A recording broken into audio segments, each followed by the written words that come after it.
여러분 안녕하십니까? 오늘도 아침 예배에 찾아오신 성도님들을 진심으로 환영합니다. 하나님께서는 이 세상의 어려운 자들을 도와줄 수 있는 손이 필요하십니다. 또한 성경은 긍휼히 여기는 자가 어떤 복을 받게 되는지 말하고 있는데요. 오늘 말씀을 통해서 긍휼히 여기는 심령을 받는 귀한 시간 되시길 바랍니다. 이제 기도하겠습니다. 하늘에 계신 아버지, 우리를 어두움에서 빛으로 인도해 주신 은혜에 감사드립니다. 매일 아침 말씀 묵상을 통해서 가르쳐 주시는 진리의 말씀에 기쁨과 감사로 하나님께 영광 돌릴 수 있도록 인도하여 주시옵소서.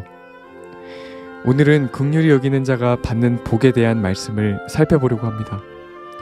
목사님께서 권면해 주실 때 성령의 능력으로 함께하여 주셔서 말씀을 듣는 모든 성도들의 마음을 깨워주시고 옳은 길로 인도하여 주시옵소서.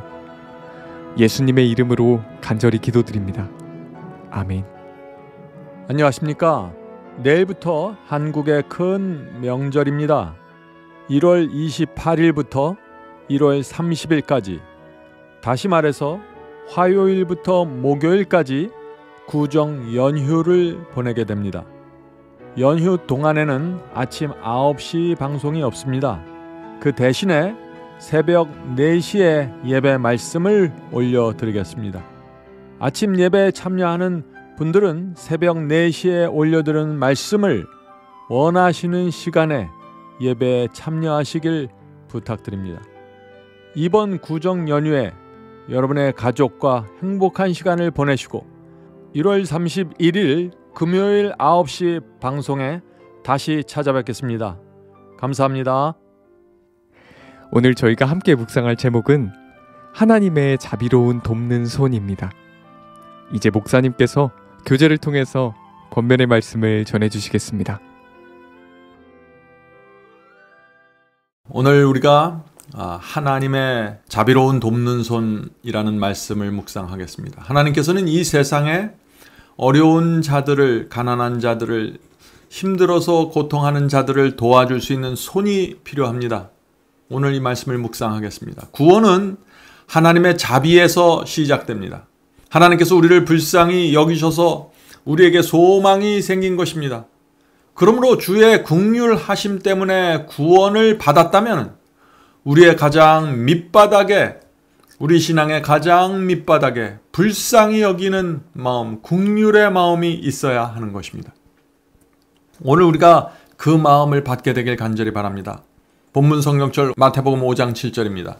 긍휼히 여기는 자는 복이 있나니 저희가 긍휼히 여김을 받을 것이며. 성도 여러분, 여러분은 하나님께 긍휼히 여김을 받기 원하십니까? 하나님께서 여러분을 불쌍히 여기기를 원하십니까? 그렇다면 우리가 다른 사람을 불쌍히 여기고 긍휼하게 여겨야 한다는 것입니다. 성경에는 이런 말씀이 종종 나옵니다. 다른 사람을 마음의 중심으로 용서해야 하나님께서도 나를 용서하겠다고 하셨고, 다른 사람을 판단하는 것처럼 하나님께서도 우리를 판단하시겠다고 하셨습니다. 하나님께서 성경에 왜 이런 말씀을 남기셨을까요? 자비와 불쌍히 여기는 마음이 없으면 하나님께서 인도하는 구원을 따라갈 수 없다는 것입니다. 본문 읽겠습니다. 하늘에 계신 너희 아버지의 자비하심같이 자비하라. 하나님께서 그대를 위하여 마련하신 위대한 선물을 생각하라. 하나님께서는 모든 상상을 초월하는 당신의 사랑을 그대에게 입증해 주셨다. 우리는 그것을 잴 줄이 없으며 비교할 기준도 없다. 성도 여러분, 우리가 힘들고 외로울 때 하나님의 자비를 바라보시기 바랍니다. 우리가 외로울 때 하나님의 자비를 생각하시기 바랍니다. 하나님께서 우리를 긍휼하게 여기셔서 이 멀리 지구까지 오셨습니다. 우리를 어떻게 해서든지 구원하셔서 하늘로 데려가기 위해서 오신 것입니다. 그 모든 것은 하나님의 자비요 불쌍히 여기는 마음 때문에 그런 것입니다. 성도 여러분, 우리 하늘 아버지께서는 그 자식을 불쌍히 여기고 자비롭게 대하는 마음이 있는 것입니다. 그런데 그리스도인이 하나님의 성품을 오해하면은 참 어려운 문제가 생깁니다. 하나님께서는 조금만 실수하면 책망하고 정죄하고 채찍을 드는 분이 아니십니다. 하나님께서는 어떻게든지 기회를 주시고 인도하시고 빛을 주시고 보호해 주시는 분이십니다. 당자도 그런 하나님의 모습, 아버지의 모습을 기억했기 때문에 돌아가게 된 것이죠. 당자도 아버지의 성품과 사랑을 기억했기 때문에, 그 자비를 기억했기 때문에 용기를 내고 믿음을 가지고 대주우리에서 일어나 집으로 돌아갔던 것입니다. 성도 여러분, 하나님을 생각할 때 우리의 마음속에, 저와 여러분의 마음속에 무엇이 가장 먼저 생각이 납니까? 제일 먼저 자비와 사랑과 은혜가 기억나야 하는 것입니다. 그런 사람은 반드시 하나님께 돌아가게 될 것입니다. 본문을 읽겠습니다. 하나님께서는 증여와 헌물을 통하여 감사가 흘러나가도록 그대를 초청하신다. 성도 여러분, 하나님께 대한 우리의 감사가 우리로부터 흘러나가는데 그 방법이 무엇이에요? 증여, 다른 사람에게 나눠주고 헌물을 드리고 헌금을 내는 이런 모든 자비의 손길을 통해서 우리 마음속에 있는 감사를 표현하라고 말하시는 것입니다. 그분께서는 그대가 그분의 자비로운 돕는 손이 되도록 요청하신다. 그대는 그대를 위하여 그처럼 많은 일을 행하신 그리스도의 요구를 거절할 수 있겠는가? 성도 여러분, 우리가 하나님의 은혜를 알면 우리 속에 자비와 불쌍히 여기는 정신이 생기게 되는 것입니다. 나를 이 어둠의 수렁에서 건져서 인도하신 하나님을 알면 도와주는 손을 갖게 되는 것입니다. 성도 여러분, 하나님께서는 당신을 따르는 성도들을 통해서 이 세상에 하나님의 자비가 전달되기 원하시는 것입니다. 그것이 하나님의 뜻입니다. 그래서 성령께서 우리의 눈을 열어주셔서 도움이 필요한 사람의 누구인지, 어디에 있는지 보여주시는 것입니다. 왜 보여주실까요? 자비와 긍휼의 마음을, 도움을 주라고 보여주시는 것입니다. 그것이 하나님께서 성령을 통해서 이 세상에 가난하고 어려운 자들을 도우시는 방법입니다. 우리를 그 도움의 통로로 사용하시는 것입니다. 본문 읽겠습니다. 그리스도께서는 불행을 목도하고 오셨다. 그분의 부드러운 동정심이 그대의 마음에 자리 잡게 하라. 하나님의 자녀들의 고통을 경감시킬 수 있는 자부정을 실천하라. 성도 여러분, 구원이 무엇입니까? 하나님의 뜻과 진리를 분명하게 깨닫고 말씀대로 사는 것이 구원입니다. 그러나 동시에 우리는 하나님의 성품을 가져야 하는 것입니다. 진리와 하나님의 성품이 나란히 같이 가야 되는 것입니다. 하나가 되어야 되는 것입니다. 그래서 불쌍한 사람을 보았을 때 불쌍히 여기는 마음이 나와야 되는 것입니다. 실수하고 넘어진 사람을 보았을 때 위로하고 일으켜주는 마음이 나와야 되는 것입니다. 성도 여러분, 진리는 하나님의 성품과 함께 가는 것입니다. 하나님의 성품 없이 진리는 빛으로 전달될 수 없기 때문입니다. 그런데 문제가 있죠. 문제는 하나님의 성품은 우리 힘으로 어떻게 만들어낼 수 있는 것이 아닙니다. 그것은 받는 것입니다. 성령께서 그래서 필요한 것입니다. 성령께서 우리의 마음을 감동시키고 은혜롭게 해 주셔야 합니다.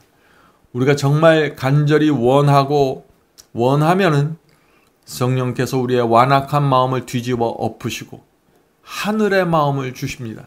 이것은 실제로 일어나는 일입니다.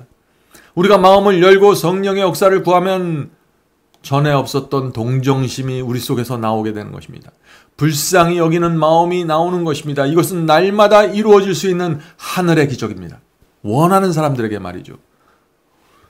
본문을 읽겠습니다. 주께서는 무력하고 궁핍한 가운데서 우리의 봉사를 요구하는 가난한 사람들이 우리 옆에 둘러있는 일이 필요함을 아셨다.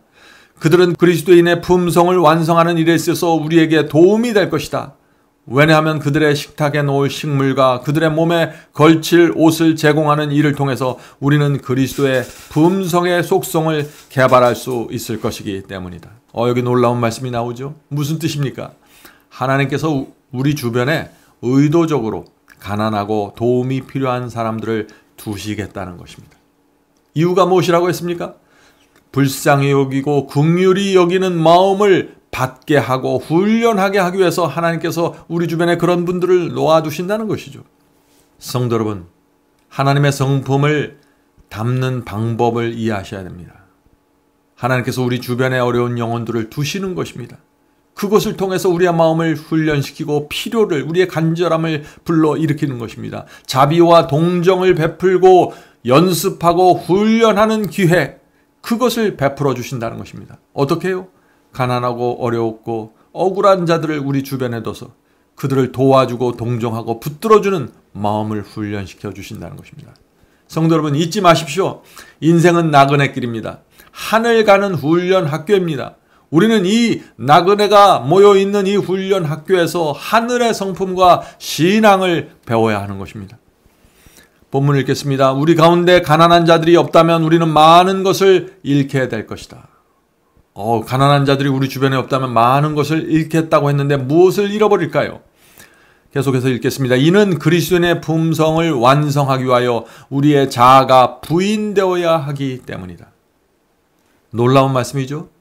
우리 주변에 가난한 분들이 없으면 우리는 우리가 어떤 사람인지 모르게 됩니다. 내가 주님을 믿는다고 하지만 얼마나 이기적이고 긍휼히 여기는 정신이 부족한지 모르게 되는 것입니다. 성도 여러분, 사람의 본성은 누구나 교만하고 이기적입니다. 자기밖에 모릅니다. 그래서 하나님께서 성령을 우리에게 보내주시는 것입니다. 성령을 통해서 우리의 양심이 살아나야 하는 것입니다. 그러면 어려운 자들을 눈에 보이게 되는 것입니다. 도와주고 싶은 충동과 소원을 갖게 됩니다. 성도 여러분, 우리 속에 이런 변화가 생기면 그것은 성령의 역사입니다. 성령 하나님께서 내 속에 오셔서 새로운 마음을 주시고 역사하시는 것입니다. 그런 역사가 이루어질 때 우리가 어떻게 해야 될까요? 감사한 마음으로, 소중한 마음으로 그 성령의 역사를 받아들이고 따라가야 하는 것입니다. 본문을 읽겠습니다. 영광의 주이신 그리스도께서는 친히 슬픔의 사람으로 이 세상에 계셨으며 고통을 잊게 하셨다. 그분께서는 필요와 궁핍의 의미를 아셨다. 가난에 시달린 아이였던 그리스도께서는 자아 부정의 원칙을 실천하셨다. 그분께서는 타락하고 가련한 인간을 돕기 위해 오셨다. 그러므로 그분께서는 당신께서 재물을 맡겨주신 당신의 추종자들도 그들 자신의 가상적인 부족을 보지 말고 다른 사람들의 필요를 도와주는 일에 관대하기를 기대하신다. 성도 여러분, 저처럼 이렇게 설교에 집중하고 있는 사람은 참 부끄러운 말이지만은 예수께서는 가르치고 설교하신 시간보다 어려운 자들을 돕고 병든 자를 고쳐주시는 데 훨씬 더 많은 시간을 사용하셨습니다. 예수께서는 가난하셨고 필요와 궁핍이 무엇인지 친히 경험하셨습니다. 그래서 늘 주변에 있는 어려운 자들을 도와주려고 한 것입니다. 그들이 구원 받든지 못 받든지 그것을 따지지 않고 그들 곁에 가신 것입니다. 우리도 예수님의 그런 마음을 가져야 하는 것입니다. 바울은 너희 가운데 이 마음을 품으라. 이는 곧 그리스도 예수의 마음이니. 성도 여러분, 우리는 예수님의 마음을 품어야 합니다. 예수님의 마음이 어떤 마음입니까? 진리를 사랑하는 마음입니다. 어려운 자를 볼 때 아파하는 마음입니다. 하나님께 충성하는 마음입니다. 거짓을 거절하는 마음입니다. 의를 사랑하는 마음입니다. 어려운 자들을 붙잡아주는 마음입니다. 이런 모든 마음이 하나로 엮여져 있는 마음이 예수의 마음입니다. 성도 여러분, 어떻게 하면 우리가 이 마음을 받을 수 있을까요? 성령께서 역사하셔야 하는 것입니다. 성령께서 우리의 생애를 통해서 하나씩 가르쳐 주실 때 따라가야 하는 것입니다. 가장 먼저 진리가 무엇인지 깨달아야 합니다. 죄를 버리고 회개해야 합니다. 이것이 성령의 역사하실 때 가장 먼저 일어나는 경험입니다. 성령께서는 우리의 인생을 통해서 다양한 경험을 하게 하십니다. 그래서 예수께서 갖고 계셨던 그 마음이 무엇인지 점점 더 분명하게 볼 수 있게 도와주십니다. 성령의 역사를 따라가는 사람들은 그래서 예수의 마음을 항상 바라보고 사모하면서 살게 되어 있는 것입니다. 성도 여러분, 지금 내 경험이 부족하고 성품이 부족하다고 염려하지 마십시오. 이제부터 하나씩 시작하시면 됩니다. 마음을 열고 진리가 무엇인지, 하나님의 뜻이 무엇인지 살피는 일부터 시작하십시오. 그러면 거기서부터 성령께서 하나씩 보여주시고 역사하면서 살아있는 경험으로 인도해 주시는 것입니다. 성령께서 보여주고 알려주실 때 간절한 마음, 낮은 마음으로 굴복하십시오. 따라가십시오. 그렇게 하면은 여러분의 생에 겸손과 자비의 열매가 맺히게 될 것입니다. 자, 마지막 문단 읽겠습니다. 돈을 쓸 때 예수께서 그대의 입장이었다면 어떻게 하셨을까 생각하라. 참 재미있는 말씀이시죠. 여러분이 우리가 재물을 사용할 때 예수께서 내 입장이었으면 이 돈을 어떻게 사용했을까 생각해 보라는 것입니다.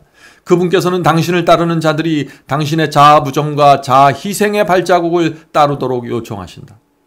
주께서는 우리에게 자아 부정과 자아 희생을 요구하십니다. 나를 부인하고 나를 희생하면서 주님을 따라야 한다는 그 거룩한 부르심이 저와 여러분 모두에게 지금 있는 것입니다. 응답하기를 제가 간절히 바랍니다. 그리스도의 인의 품성은 그리스도의 품성을 닮아야 한다. 그분의 생애에 나타났던 것과 동일한 사랑과 은혜와 이타적인 자선이 그분을 따르는 자들의 생애를 특징 지어야 한다. 성도 여러분, 오늘 말씀을 살펴보면서 무엇을 느끼셨습니까? 우리처럼 부족한 사람들이 어떻게 그리스도를 닮을 수 있을까요? 이 질문은 지난 2000년 동안 모든 그리스도인들이 했던 질문입니다. 오늘 우리는 이 질문에 대한 대답을 예수께서 주신 그 열 처녀의 비유에서 좀 찾아보려고 합니다. 이것이 오늘 말씀의 결론입니다. 마태복음 25장 3절 4절입니다. 마태복음 25장 3절 4절. 미련한 자들은 등을 가지되 기름을 가지지 아니하고 슬기로운 자들은 그릇에 기름을 담아 등과 함께 가져갔더니. 자, 주의 재림을 준비하는 두 무리가 교회 안에 있습니다. 한 무리는 미련한 처녀이고 다른 무리는 슬기로운 처녀입니다. 자, 미련한 처녀들의 문제가 무엇인가요? 등은 있는데 기름이 없는 것입니다. 자, 등은 있는데 기름이 없다. 이것이 무슨 뜻일까요? 성경 교리와 지식은 있는데 성령이 없다는 것입니다. 등은 주의 말씀입니다. 말씀은 붙잡고 있어요. 그런데 기름이 없다는 것입니다. 그래서 교리와 지식이 내 속에 들어왔지만 죽어있는 나를 살리지 못하는 것입니다. 육신에 붙잡혀 있는 나를 성령으로 끄집어내고 인도하지 못하는 것입니다. 그래서 말씀이, 이 등이 내 경험이 되지 못하는 것입니다. 성도 여러분, 미련한 처녀도 교리와 지식을 갖고 있습니다. 교회에서 배운 것이 있고 설교를 통해서 얻은 지식이 있는 것입니다. 그러나 그것은 다른 사람을 통해서 받은 말씀과 교리입니다. 내 것이 아닙니다, 아직. 그런 등잔에서 나오는 빛은 금세 꺼지고 사라지게 됩니다. 내 것이 필요한 것입니다. 미련한 처녀에게는 하나님과 씨름하면서 붙잡은 말씀이 없습니다. 미련한 처녀에게는 손해보고 희생하면서 붙잡은 말씀이 없는 것입니다. 그래서 지식은 있는데 말씀에 대한 확신이 없는 것입니다.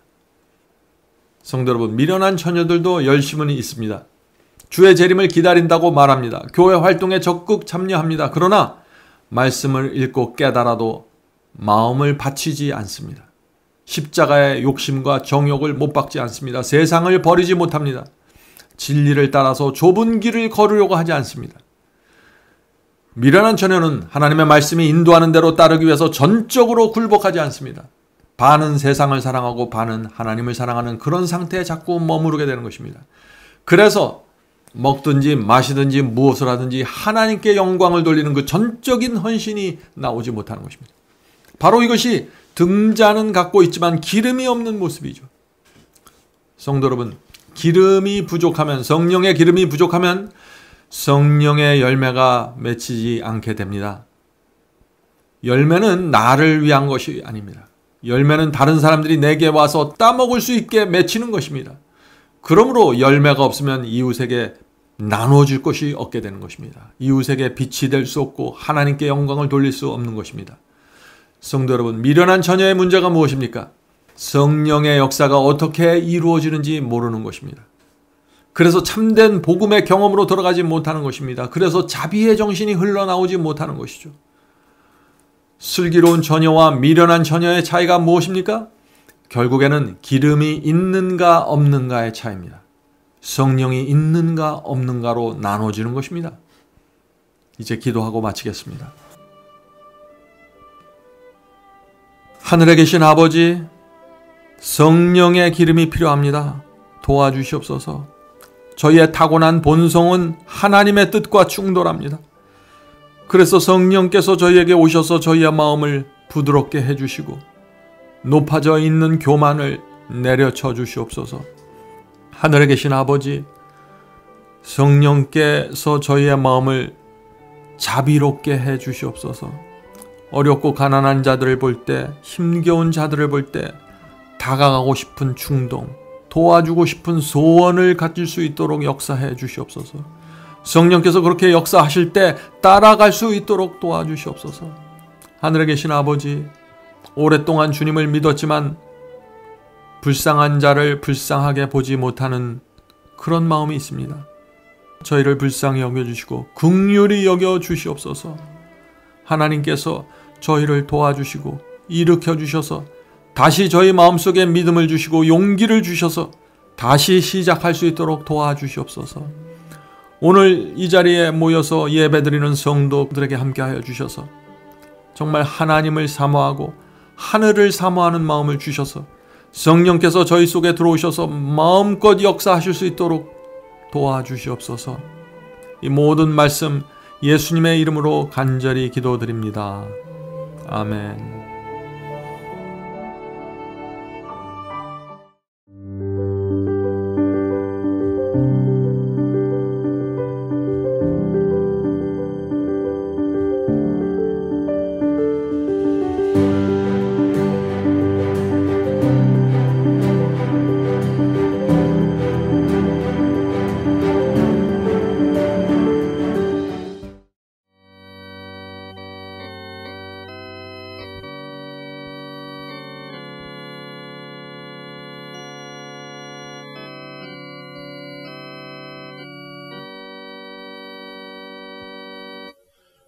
나의 죄를 대신하여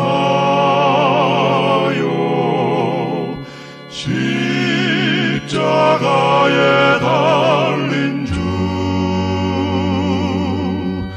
내 어찌 주님의 가슴에 못을 칠 수 있을까?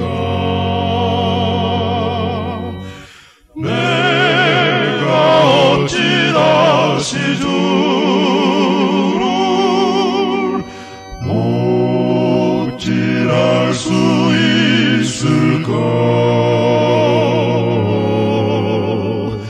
한 번만 더 부족하여 다시 고통 들일까? 나를 심히 사랑하사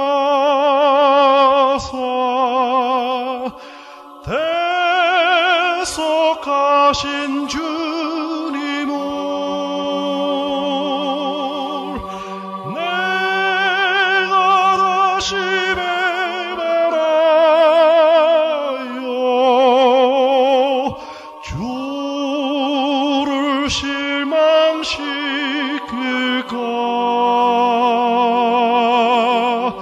내가 어찌 다시 주를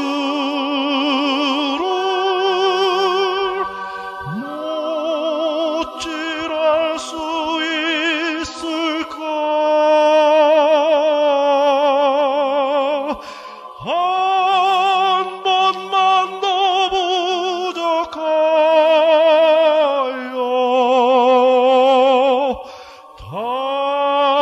다시 고통 누릴까?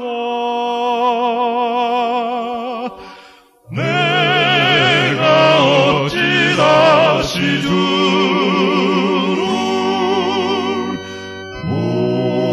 못질할 수 있을까?